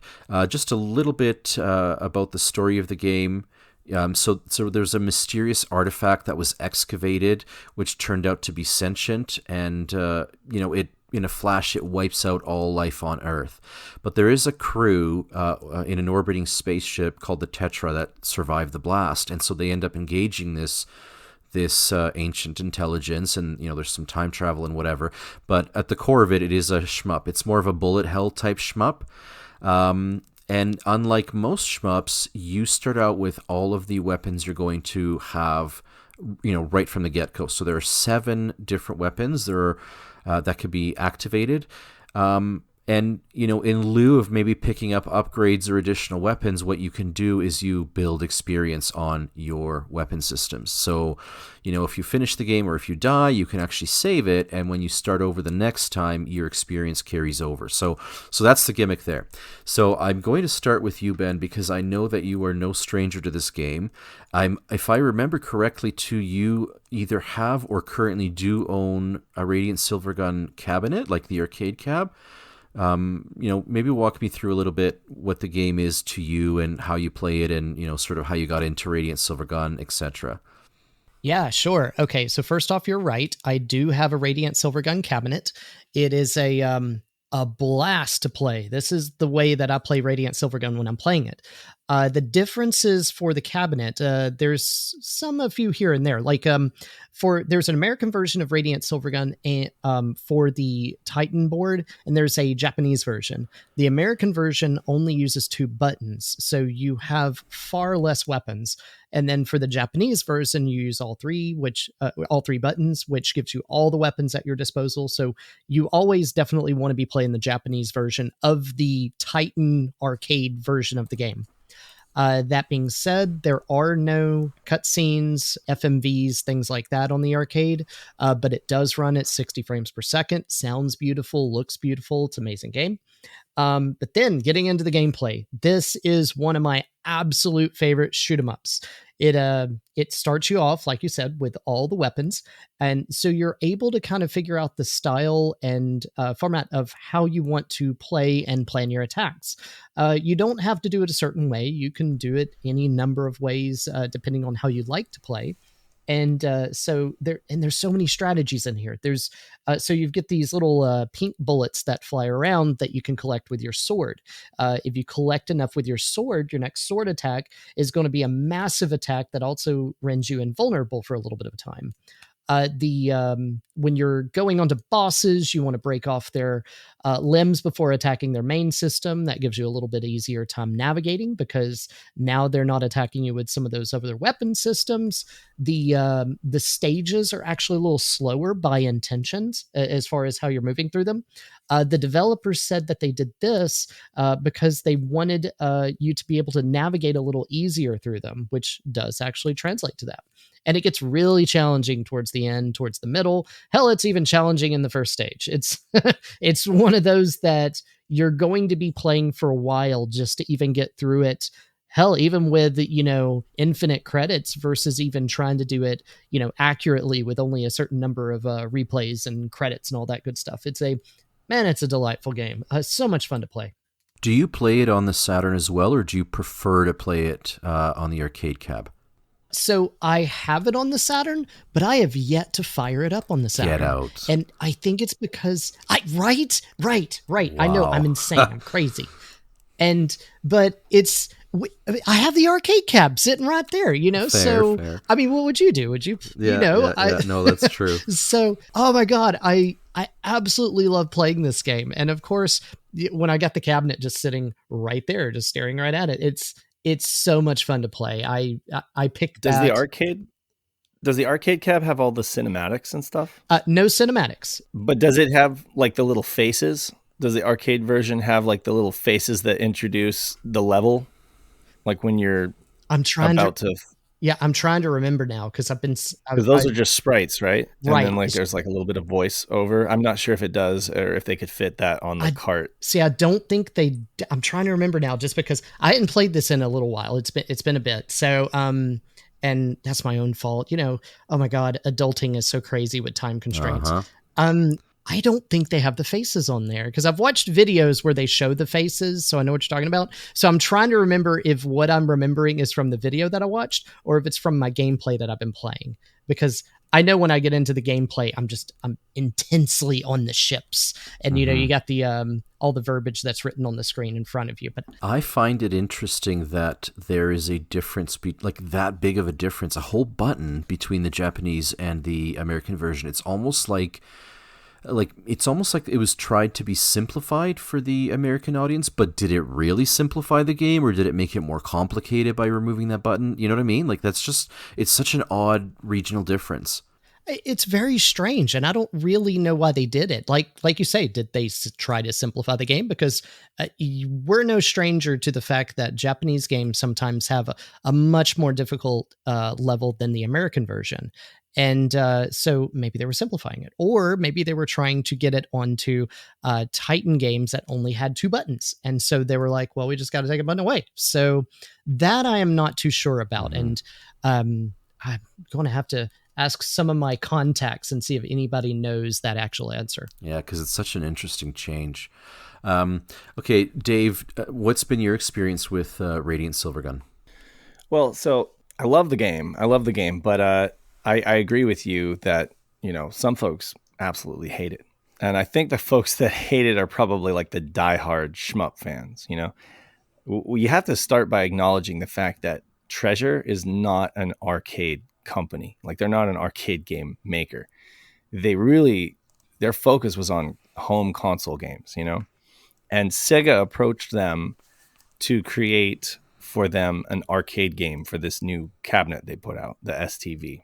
Sega Titan Video. And, you know, Treasure is thinking, okay, so what should we make for this? You know, if we're going to make an arcade game. Oh, well, shmups are very popular at the time. Of course, you had shmups like the Toaplan and the Cave shmups, and those were really gaining in popularity in Japan. So Treasure's like, we'll make a shmup. This is their first shmup. Okay. So, I mean, if you love this game and you appreciate it for what it is, kudos to them for making such a unique and interesting game right out the gate. This is their first ever shmup that they made. And not being an arcade game maker and not even being a shmup game maker, they were able to look at shmups a little differently than what most companies were doing, you know, and then what most people have become accustomed to, you know, with other shmups, you know. So that has to be said right out the gate.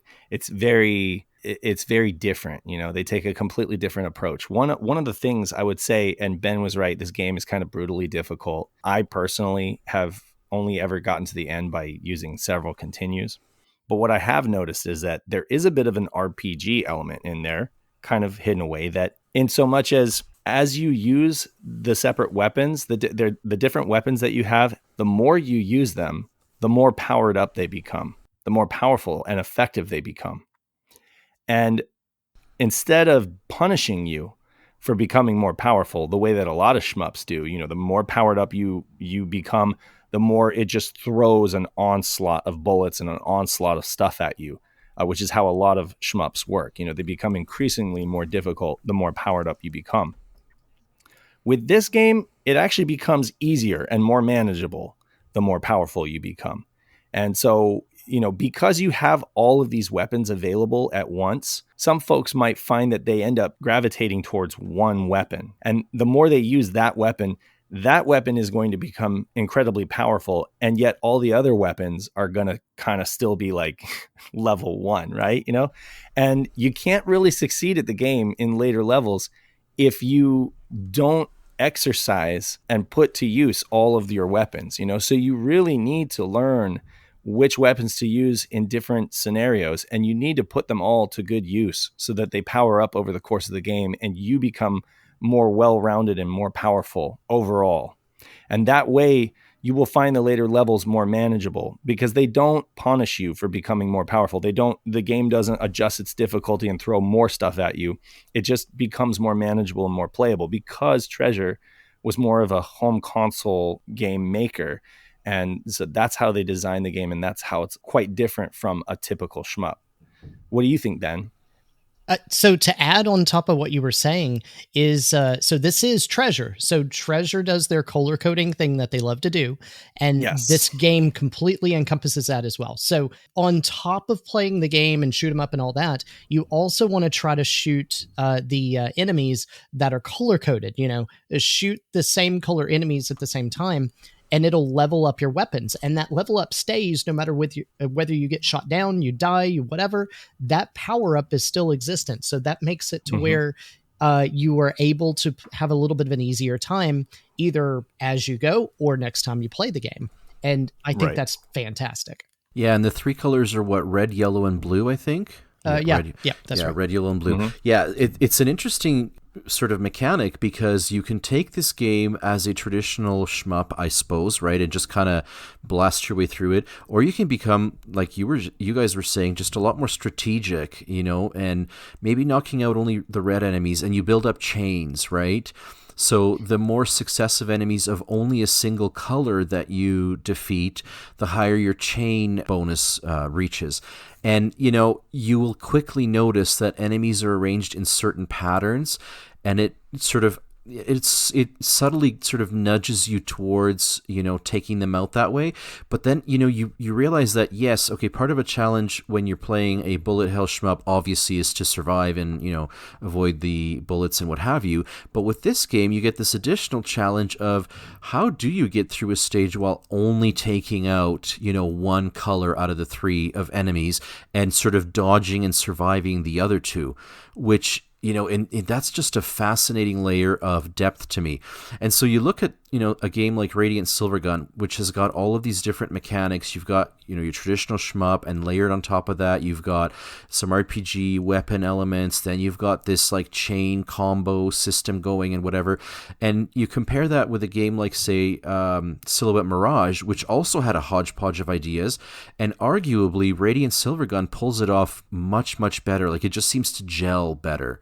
I don't know. Do you guys get that sentiment too, that it's a lot more of an approachable game, even though it's a bullet hell shmup? Yeah, I mean, it's doing a lot, like you say, but I do think that it appeals to a wider audience. I definitely think, though, that this game appeals more to general gaming audiences rather than, shmup lovers, because I think that folks who really love Battle Garaga, which is really just more about recognizing the patterns and knowing your hitbox, and it's a more traditional shmup, the people who really love that don't accept that. They're just like, this is not a shmup. This is not what a shmup should be, because it's not, they didn't know what they were doing. They just kind of made the game that they wanted to in the genre, of shmup, and it's just, but yeah, I agree with you, Peter. I feel like it's more accessible than Silhouette Mirage for sure, despite the fact that it's doing a lot. See, I am a shmup lover. I love shmups. I love all the easy wins, from Tiger Heli on the Nintendo to this one, which I think is one of the hardest ones. Ikaruga is another difficult one for sure, but shoot 'em ups are fantastic. And as a shoot 'em up lover, I think this one's an amazing game. It is so unique and so different. And that may be why some of the shoot 'em up lovers don't like it, like Dave was mentioning. But it's the uniqueness to it is just enough to be approachable by your casual gamer, your hardcore gamer, your strategy gamer. You've got an angle there for everybody. And I think it's amazing that Treasure pulled this off as their first shoot 'em up game. That, good Lord, that's impressive. And I mean, they give you a ton of control in the settings, to kind of tune the game to make it approachable and to make it so that you can get through it and experience it, because there is a story, of course, and they want you to be able to experience that despite the difficulty. So if you go into the options, there are a lot of different settings that you can tweak. And this game, I mean, I remember my first experience when I played this game way back in the day was what an amazing amount of mastery Treasure had over Saturn hardware. I mean, the stuff visually that they have the VDP chips doing here is quite remarkable. I mean, the backgrounds are, as far as I can tell, all high resolution. You know, they do a lot of scrolling and warping and whatever. And so even though it is a 2D shmup, it, you know, the background like changes and you get these dramatic flybys and angles and whatever, and it looks great. Like, you know, if ever there was a case in 1998 for the Saturn to still sort of, you know, go toe-to-toe with the other two consoles that were left in that generation, I mean, this was a showpiece game. It looked great. The one thing that's really different about this game and sets it apart from the two previous games we've talked about is that instead of being completely 2D, this really does marry the 2D and the 3D. You've got 2D artwork. You've got pre-rendered assets. You know, like a lot of the obstacles that you have to fly around are like pre-rendered 3D, and then you've got actual 3D bosses, you know, that are polygonal. So you've just got three different kinds of graphics on screen, and they all work together really well. In addition to that, you've also got like the player avatars that come on the comms and talk to you at the beginning of every level, at least in the Saturn version. And then you've got cinematics that kind of split up the game. So with all of that, I'd say, yeah, there's a lot going on graphically, and yet it all works. And that's really like what the Saturn was all about, being able to do both 2D and 3D very well and look beautiful doing it. So agreed. This game also has a pretty mad soundtrack, doesn't it? Like that hit.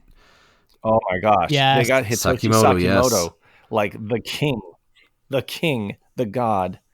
I mean, it doesn't get any better than that. It's almost like they, you know, fed him some drugs and then threw him into like an orchestra, and they were like, here's some violins and here's some whatever, and he just goes nuts with that stuff, right? Like it just like, and yes, it you know, and again, you know, maybe not a traditional soundtrack for such a game, but I just find it to be wild. Like it really kind of gets you pumping. I don't know, what do you guys think?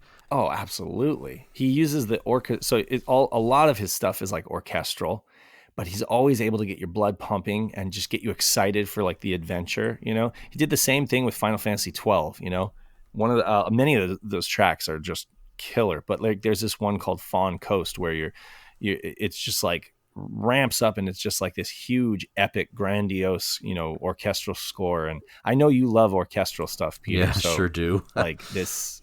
It's just this is literally at the top of my list for game soundtracks. It's just so phenomenal. What do you think, Ben? Oh, dude. Oh, you guys are both right. I'm me playing this on my Titan Cab. This thing is just a gem to listen to while you're playing. It really gets you pumped up, and I love every bit of it. There's actually 3 different soundtracks that folks can check out there, at least, you know, outside of just playing one version of the game. You can, if you go online, you can check out, there's an STV version that uses like the STV chip. Then there's the Saturn version, which is a little bit rearranged and uses the Saturn chip. And then there's the orchestral version, which is like the arranged version using an actual orchestra. So there's just several different ways to enjoy the soundtrack, but I think that it's phenomenal no matter what. So here's a fun fact. Do you guys remember what stage this game starts on? Oh, doesn't it start like on 4th? Was it 3? It's certainly not 1. Nope. Yeah, it's not 1. It's like a... Yeah, it starts on 3. When you fire up the game, you play it. Yeah, you get the little message on the bottom, and it says the stage 3, basically. And so with this game going through time, your flashback stages are something that go back to stage 1 and stage 2. So you get kind of a little bit of a history of what's going on. It's kind of neat how they did that. I really like that. Yes, which would be completely lost on a lot of folks back in the day, like playing the Japanese version. Like they might notice that and be like confused about what's going on, you know, but because of the language barrier, until being able to play like the translated version, you know, it was not something that back in the day I understood, like, why, what's going on here, you know? And then of course, after playing the 360 version, I was like, oh, okay, it's like time travel.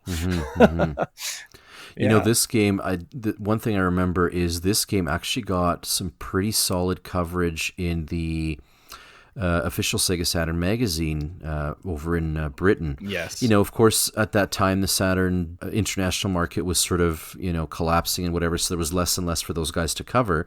And so they dove more and more into import games. And there were some games that they really gave a lot of attention to. I'm talking about games like Grandia, etc. But Radiant Silvergun was definitely one that they praised to no end. And, obviously for good reason. It's a great shmup. It's a great video game. And, much more like Guardian Heroes than perhaps Silhouette Mirage, it is definitely more accessible. So you can go in for the straight shmup experience. You can go in for trying to see if you can get by using only one or two weapons, or working on increasing the statistics of those particular weapons, or you can go in for the the insane soundtrack, or the combos and the chains with the colors. So there's so many different ways to attack this game. And like you were mentioning earlier, Dave, there are enough options in the game on the Saturn disc anyways, where you can get through the game using as many continues as you want or whatever. So if you're more of a casual gamer, this isn't going to frighten you away, perhaps to the degree that Silhouette Mirage was prone to do. So it don't, right. Yes, it's their first shmup, but it almost feels like they tried to learn from what may have not gone quite as right with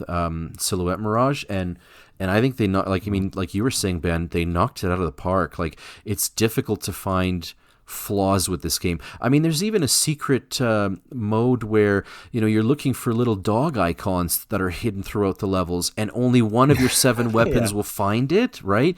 Like, it's just wild and crazy. But just when you think you've seen everything there is to see in Radiant Silvergun, here's this dog mode, right, where you're looking for these secret dogs. So it's crazy the way treasure games are. It's got gimmicks the way treasure games have, but it actually comes together really, really nicely. So, yeah, I mean, just a great overall package. And I mean, it allows you to put the training wheels on so that you can experience the story, which I don't want to spoil it for folks who haven't played it. It's actually kind of interesting. I'll just put it that way. But, so you can experience the story. You can kind of, work at the mechanic and getting better at it, and still experience some success. And then, just ramp up the difficulty for yourself, as you go along until, I wonder, I don't know, has anybody here 1cc'd this game? I'm working on it. I have not yet. I will get there. I know I will. You'll get there. That would be a feat right there. I mean, just for anybody to do that, this is because, again, it's one thing to 1cc a typical shmup, but to 1cc this game, I mean, you have to be like, your brain has to be firing, you just have to be dialed in. Like, I don't know. You got to be dialed in because even Pat, went on record saying that, he loves this game, but as a shmup, it's just like so demanding of your brain to remember all of the different, weapons that you need to use at the right time and all the combinations. It's a bit of a puzzle, and to crack that, you really got to be on top of your game.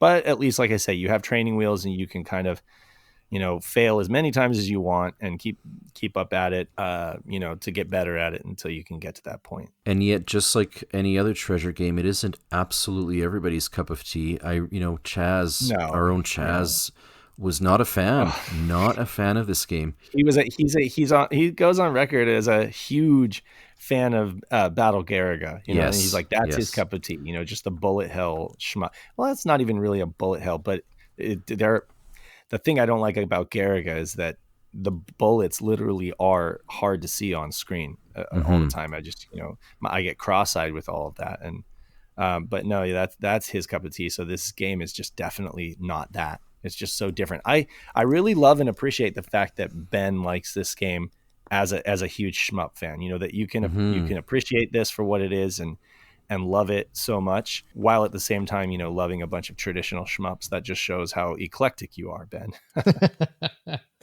Well, thank you. Fun fact, if folks are looking for another game that's like this, like maybe you've played Radiant Silvergun and you love Radiant Silvergun, there is an indie shmup by a Finnish studio for Windows, and it's called Zero Ranger. And I feel like it takes a lot of inspiration from Radiant Silvergun.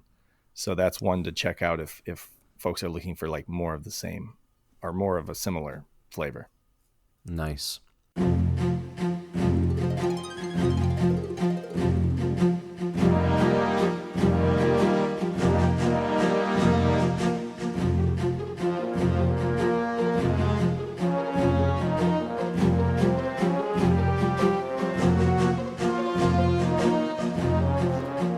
Okay, so as we get to the end of our cast, I just want to do a really quick roundtable, and just like we did with the big three, I want to see if we can rank these games in order of personal preference. So again, we've got Guardian Heroes, Silhouette Mirage, and Radiant Silvergun.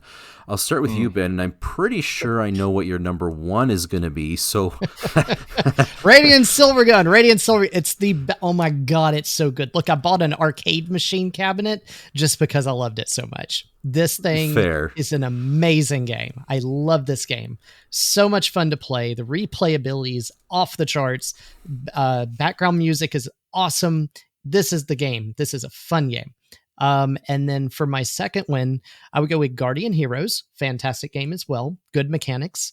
And lastly, Silhouette Mirage. Not that Silhouette Mirage is bad, but it is a particular flavor and it's very difficult. Fair. I could agree with a lot of what you just said there. Where do you land, Dave? I'm just going to mirror what Ben said. So it might be close for me between Guardian Heroes and Radiant Silvergun.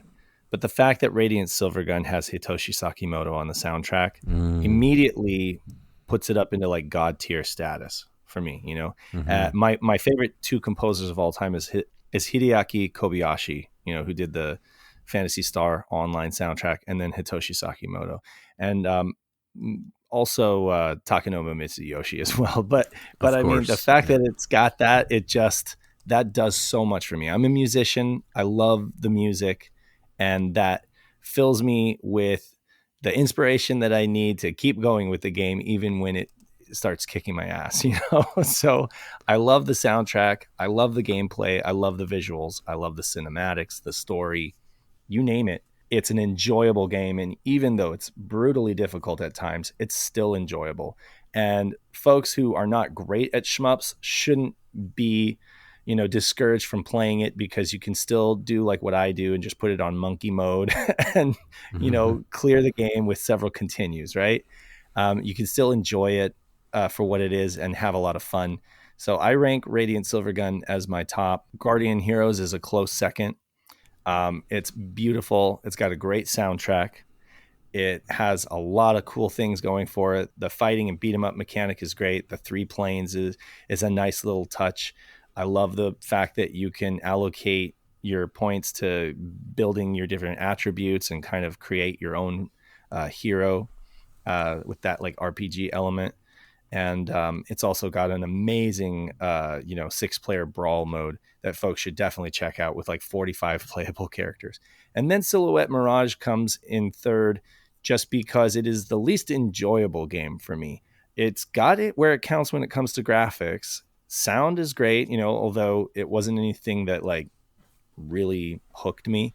But it certainly wasn't bad. You know, I don't think any Treasure game has like bad soundtrack. Just too much going on, not enough focus, lots of ideas that just weren't crystallized perfectly, you know? And so I feel like that's going to be the most demanding game. That's going to be the biggest challenge. And for folks who are up to the challenge, who love Treasure games and want something more, definitely check out Silhouette Mirage. For everyone else, check it out just to see what we're talking about. And I'm pretty sure you'll agree that it's the least accessible of the 3. Nice. Okay, and then as for me, well, great minds think alike. And maybe as Chaz would say, fools seldom differ. But I would also rank them as Radiant Silvergun number 1, Guardian Heroes number 2, and Silhouette Mirage number 3. I mean, everything you guys have said about Radiant Silvergun is the same for me as well. Wonderful game. All the elements come together. Plenty of C, whether you're a hardcore gamer or more casual. You can pick this up when you want something really tough to get into, or if you just want a quick little casual play. Guardian Heroes, I love the experience system. The visuals are fantastic. It really shows off what the Saturn can do. And then just to wrap up with Silhouette Mirage, this is something that if you want a tough as nails game that's going to remind you who's boss, play that, but it doesn't necessarily always work when you've had a full day and you just want a game to just sort of chill out and relax with. But that said, I think we'd all agree that all of these are worthwhile experiences. If it's got Treasure's name on it, you're probably not getting a poor game. So it sounds like recommendations all around, and you've got our order. This is the first time I think where we fully agreed to the man, which way these games would go. But yeah. It's unusual, but here we are. So then we must know, with that much consensus, I think that it's safe to say, right? Agreed. That Radiant Silvergun is definitely one of the games that you should experience if you have a Saturn, or if you're thinking about getting a Saturn or playing Saturn. It's got to be on that list, that short list of games that you experience. Agreed. All right, so with all that said, we want to thank you all for listening. I hope, and I know so does Ben and Dave, that you found this enjoyable, and that as a result, you're going to fire up your Saturn and pop in a treasure game, whichever one of the three that it'll be. But just make sure Radiant Silvergun is number one. Okay, so with all that said, thanks so much, guys, and remember, you must play SEGA Saturn. So long, everybody. SEGA Saturn, SHIRO!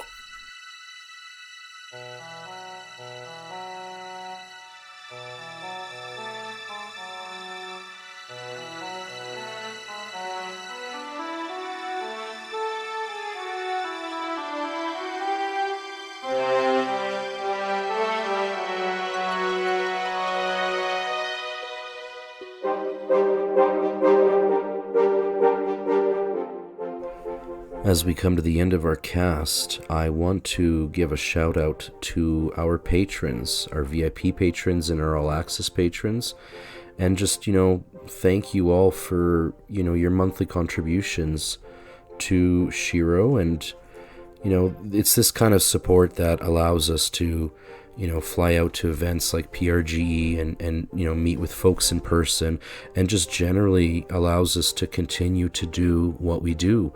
So a huge thank you and a shout out to A Murder of Crows, Brock the Archivist, Emerald Nova, Ioannis Fetz, Michael Sabah, Nate Lawrence, Sega Steve, Shadow Mask, All Caps, Blue Moon 195, Cerulean, Chris Piper, Chris 1997XX, Daniel Frederickson, David Zaney, Derek Pascarella, Fat Drunk Friend Otaku, Gem Clash or Rank, Justin, Mamdou Madwar, Normal Guy, Nutrageous, Robert Ramsey, Rowan Dinch, Stoneman, Tanuki Trev, and Young Money Sway. Again, thanks you guys. You are the best.